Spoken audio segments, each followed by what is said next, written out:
Welcome in, guys, to I preview every single NFL franchise for the 2023 upcoming season. We're a couple of weeks away now from the NFL starting, so I'm excited. I want to get all these teams. I want to get the previews all out in time so that when the season starts, we're all ready. We're all prepped and ready to go for the upcoming 2023 season.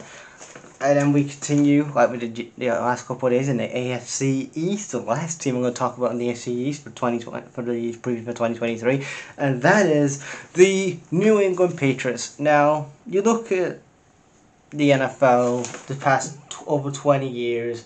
You always look at you look at the New England Patriots. You look at Belichick and Brady and how great the chemistry those guys were, and the connection that they had, six Super Bowls in a number of years, creating a dynasty in New England, really dominating football for way over a decade. Brady leaves in 2019. He goes to the Buccaneers. On the other hand, in 2021, you have Bill Belichick, who's still at 2021. The new quarterback is Mac Jones. He's got the big task of ushering this new era in for the New England Patriots with no Brady. But Belichick is still there. And you look at the team over the last couple of years, I'm not just talking about after Brady, but the last couple of years, you can really see that these draft classes, especially for the New England Patriots, are fucking awful. These are the dumpster fires, the worst draft picks you could have. I look at this draft pick, and again, Bill Belichick is one of the greatest football coaches of my lifetime. He is one of the greatest football coaches for me in my era. I know you've got people out there like Vince Lombardi and George Haskett. You have all those guys who were great head coaches and stuff, back in the day. But for modern times, for modern fans like myself, one of the greatest NFL head coaches of all time is Bill Belichick. He's got a resume, Hall of Fame worthy. One day, whenever he wants to retire, he's Hall of Fame worthy. He's got the second most NFL wins as a head coach. He did that last season.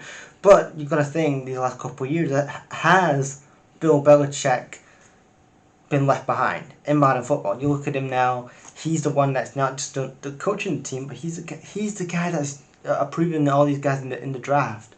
And you look at this draft class here. You've got yourself a young quarterback. 2022 happens. 2022 happens. You get Bailey Zapp, and in one of the games on prime time, it was like a game against the Bears. Against the Bears, and you, instead of playing Mac Jones, you benched him for Bailey Zapp, a guy that was like a 6th or 7th round pick in that 2022 draft. You go to this 2023 draft, and you're going for defensive players. Again, you have a young quarterback, a guy that you really need to nurture and get some weapons around him, some actual weapons. Because again, the Patriots were bad last season. Oh my God, they were a dumpster fire last season. But Mac Jones needs weapons around him. He needs people to play with. He needs people in the trenches. But in the first round, you go for Kayshon Gonzalez. Now, I'm a fan of Kayshon Gonzalez. I wanted him for the Lions. I was saying on one of my scout reports, I would love to see him in the Lions. But they got him from Oregon. I thought, okay, it's a good first round pick. But again, why the hell did you not go for Jigbia or Jordan Addison or somebody in that role of a wide receiver? But whatever. Then you go in the second round, you go for Keion White, an edge rush for Georgia Tech, another defensive player. Right, you've gone for Kayshon Gonzalez in the first round. Second round was Keion White, which again, I like him.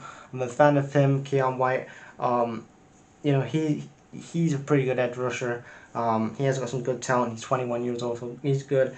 And then you go for a linebacker / safety in this position, and Marte Mapu from Sacramento State. Again, another defensive player when you need really a wide receiver, a tight end, offensive-minded personnel. And then you go for Jane, and then you finally go for somebody in the trenches. Like, shit, this is like in the third round. You go for Jake Andrews. He's a guard from Troy. I haven't seen much of him, so I don't really know how good he is. So then you fight in the third round. Again, there's more better options that you could have gone for. Like Darnell Wright could have been one of them. Like you could have got him in the first round, Darnell Wright. Then you go for Chad Ryland, a kicker from Maryland. And then you go finally get yourself another offensive lineman in Sydney Sow, offensive line. He's a Canadian, from Eastern Michigan, and then Antonio Mafi, he's another offensive line from UCLA. And then in like the 6th or 7th round you get Demario Douglas, wide receiver. From Liberty. Then you got Amari, and then a couple more defensive players like Amari Speed, cornerback from Michigan State, and Isaiah Bond from Jackson State. And then you look at the people that you had on the free agency. You got Mike Gasky, Mike Gasky from the Dolphins. You have Ezekiel Elliott. I think he's a good addition at running back, at tight end. Yeah, at running back. And then you got Gajzaski, she's a tight end, and you have him for $9 million. What do I think you're gonna finish?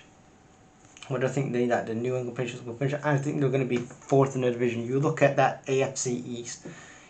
The Bills have strengthened the places that they need to strengthen in this offseason.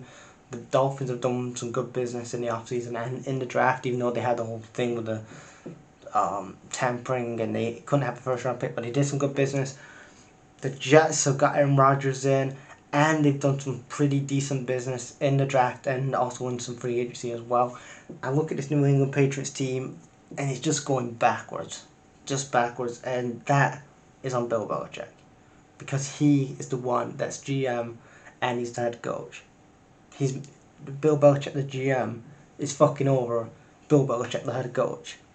And like I said at the beginning of the video, maybe Bill Belichick has fallen behind with football, and football has moved on from the Bill Belichicks of the world. And it's sad. He's a legend, Hall of Famer. One day he will be a Hall of Famer, but maybe it's time to ride in the sunset and do something else.